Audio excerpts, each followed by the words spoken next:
Hey guys, welcome back to my channel. How many YouTubers doesn't start their sentences with that? I'm really not going to talk in this video except about the books that I read in the month of September.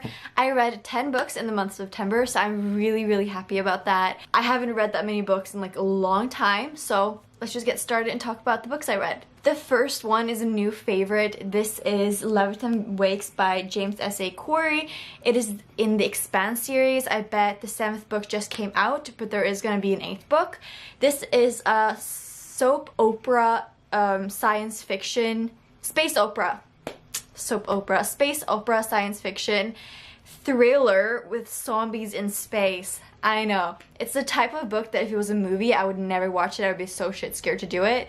But this is a really good space opera. I've realized that a lot of the space science fiction books that I've read that I love has had something to do with space. This one was no different. I absolutely loved this book. It is following two perspectives. One is Miller and one is Holden. Holden works as a captain on a ship that carries water or ice from the Saturn ring to the belt, and the belt is the asteroid belt where loads of people have been living, called belters, and you get to follow kind of the expansion of the human race into the outer planets. And so there's the Outer Planets Alliance. That was a thing. It's very political, but also, and you have like the UN and Earth and Mars and stuff, a lot of military stuff, and then you also get to follow this other character, Miller, who is a cop. Both of these perspectives in the beginning sort of seemed like the same person, and I had a difficulty kind of differentiating between the characters when they were speaking. But when they met, about like 150 pages in the book or something, maybe more even, halfway through, just the different characters really came forth and their different point of views kind of had, you can kind of see the author debating through these two characters, which I really loved. I gave this 5 stars. It was really good. I highly recommend the sci-fi. Also, it's an adult book, which I just thought I'd let you know in case you're not used to reading sci-fi, that I probably wouldn't recommend it. It's still really good. Next, I read The Book Thief. This I actually buddy read with my friend Rebecca, which was actually so much fun. I'm really glad I finally read it. It's just one of those books that have been on my TBR for a really long time. So everyone's been telling me to read this. This is about a little girl caught in the gist of World War II. She basically gets transferred into her foster parents' homes as her mother basically tries to flee, I think. Oh yeah, point of view. No, the point of view of the story is death. And so death tells you about terrible things that are going on and sort of like that. I think Death's point of view was the most interesting part of this book, because you kind of got to see how his reflection on humanity and how strange he thought it was, and how he didn't agree or disagree with the killings that were going on. He was just there as an outside observer, which I thought was really interesting. But the actual story, the characters were really funny, and I really enjoyed some of the characters, especially her parents, or foster parents, both her dad and her mother, or foster mother.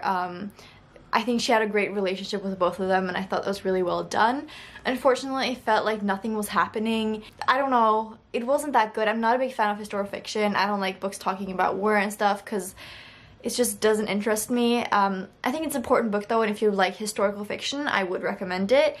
But I didn't, and yeah, that was unfortunate. I still gave it like 3 stars though, so it's not a bad book at all. Then I read The Colorless to Tsukuru Tazaki by Muruki Murakami.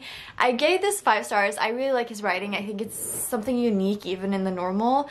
This you follow Tsukuru Tazaki when first he was in high school and he was excluded from his friend group completely. One day they just said they didn't want to hang out with him, and they didn't give him any explanation.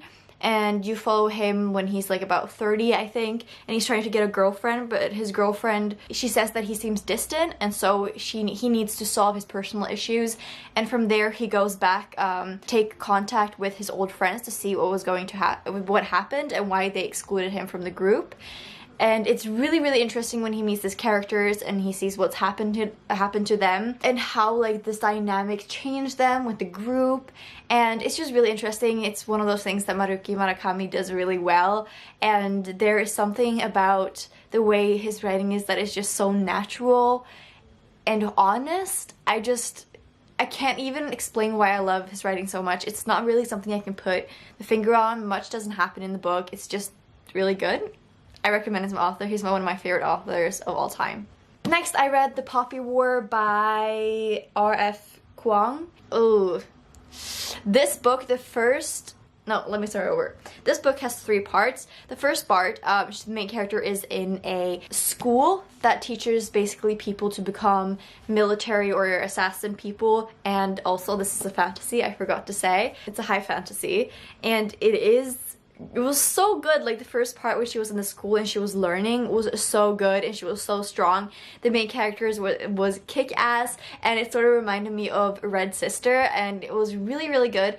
Then the war started with this country, or this empire, another empire, and she had to leave school to join the military things. This is not really like a spoiler. From there, she just becomes so helpless and weak, and it's really annoying. Nothing happens in the second part, and it's like the longest part, like nothing happens.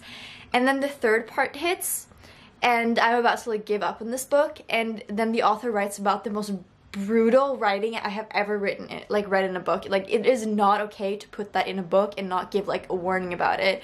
Certain books, like Little Life and this book, should have like age restriction, and it should be 18. I'm 18 and I thought it was like too much for me. I don't even want, like, I'm never gonna say the things that happen in this book out loud, and I don't understand how an author can write it in a book and then have to read it again and again and review it. And I can't even speak what the words that they say. I couldn't even tell my mother about it. I think it's just so awful, and I don't think it's okay to put that in a book. Like, if you need to show brutality, that's fine, and awake emotions, but you don't need to do it in such an extreme way. And if you need those to show those emotions, then it doesn't really make you a good writer. I don't know. I gave this book 3 stars, but it was like, the more I think about this book, the worse it gets, you know? Like, those books are just not that great, so wouldn't recommend it, to be honest. Next, I read this comic called Space Doll. This is basically about this doll who escapes from space. She's a robot. She escapes because she wants to know where she came from and learn more about herself and discover who she is. And then she gets caught up in the whole this like political scandal, and from there she discovers who she is. And I think this is part 1, 2, and 3, possibly 4. And it ended on such a cliffhanger. Like, I just hated it. I don't want the next part so bad. So I'm really excited to get the next part. I really like the artwork in this, even though it's very like not very like feministic. I don't know, maybe this is the one shot I showed you guys last time. Like, it's very like big boobs and stuff, but it's really good. They are supposed to be like sexualized space dolls, so it totally makes sense as well. I really like this comic. I don't read a lot of comics, but I really liked it. I think I gave it 4 stars. The ending was kind of like, what is going on, and something's happening kind of quick and something is kind of slow, so the pacing is a little bit off, but it was a really good comic. Next, I read A World Without Heroes. This is the first book in the Beyonder series by Brandon Mole. I was recommended to this by Connor on his channel. I don't remember what it's called. He's really good, yeah, booktuber, yeah. So this is a middle grade kind of fantasy.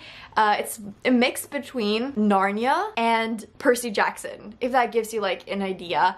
In the beginning, when I realized what was happening, like, he basically gets swallowed by, like, I was gonna say hippogriff, but a hippopotamus, and comes into this new world where he suddenly is like thrust into action, having to basically save this whole world and defeat the emperor. Like, it's so bizarre, and just in the beginning I was like, oh no, it's like one of those Percy Jackson books, because I didn't really like Percy Jackson.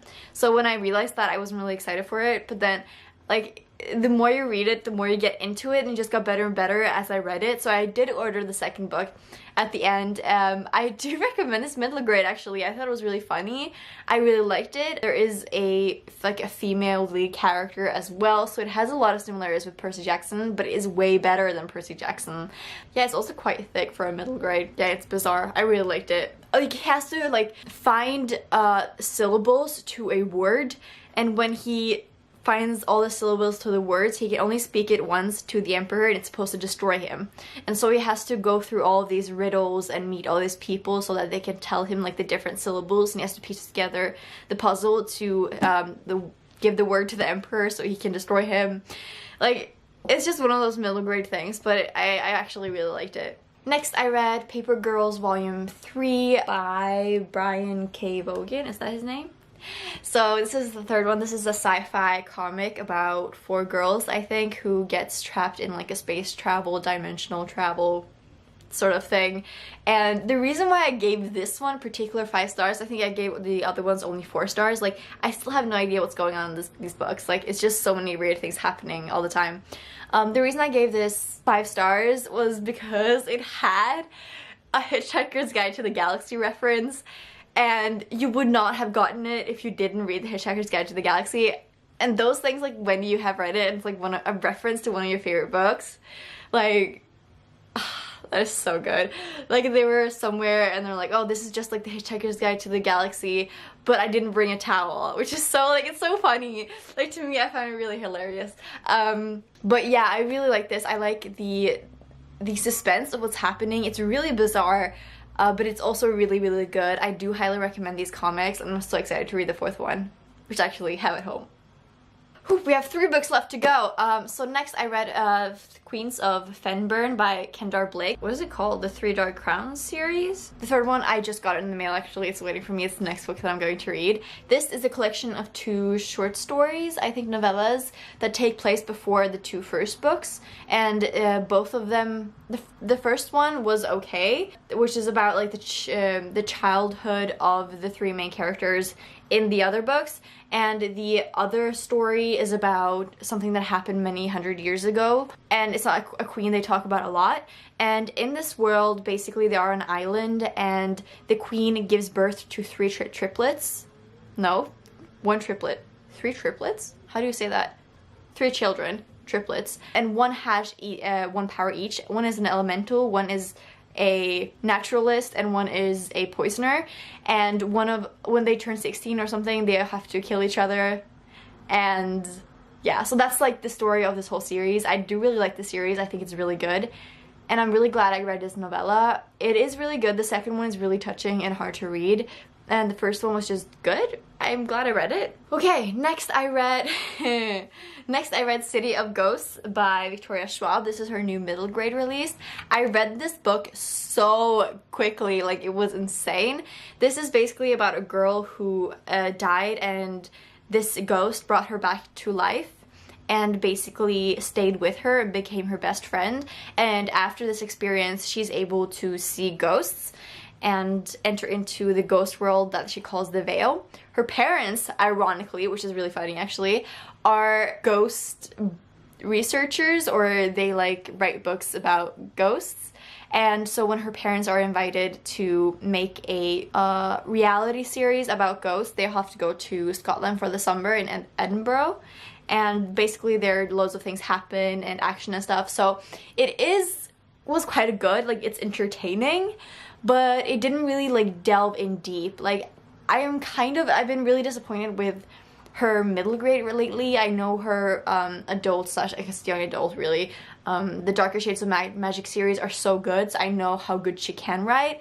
And I feel like her middle grade books, this one and This Savage Song and Our Dark Duet, just didn't live up to her other series, so it's kind of disappointment, but it's still like a fun read. Lastly, I read Elantris by Brandon Sanderson. This is the first book that Brandon Sanderson ever wrote, and you can kind of tell, but it's still so good. Like, I cannot like recommend his books enough. If you like fantasy, like any type of fantasy, and you have not like read Brandon Sanderson yet, like what are you doing with your life? Like you just have to read his stuff. Like it's so good.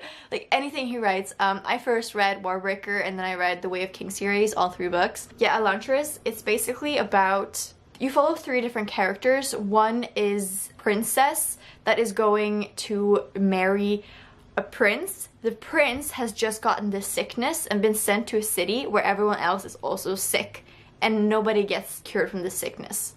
The third one is a priest who has to convert everyone in that city that the prince was from, otherwise they're all gonna get killed. And so you follow these 3 people, and it is all about the city called Elantris, where 10 years ago there were gods there. They could heal, had powers, and they were all white. And then all of a sudden, 10 years ago, they got a sickness which basically made them rot, become sort of like living dead people, and so after that everyone who got the sickness, like the prince, was sent to the city to live the rest of their terrible life there.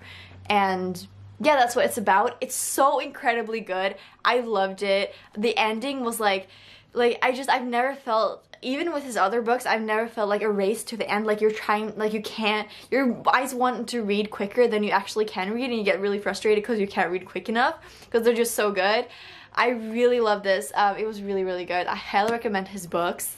5 stars, of course. Do recommend reading Warbreaker first, but I still haven't read the Mistborn trilogy, which I'm going to read. They're right there.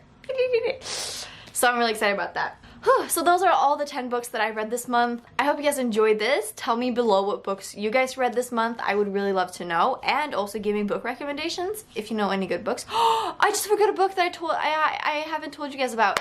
I also listened to the audiobook Sadie. The reel, you can probably see it here. You follow the perspective of a girl called Sadie, who her little sister had been killed and nobody knows who is the murderer, and you follow Sadie as she runs away from home.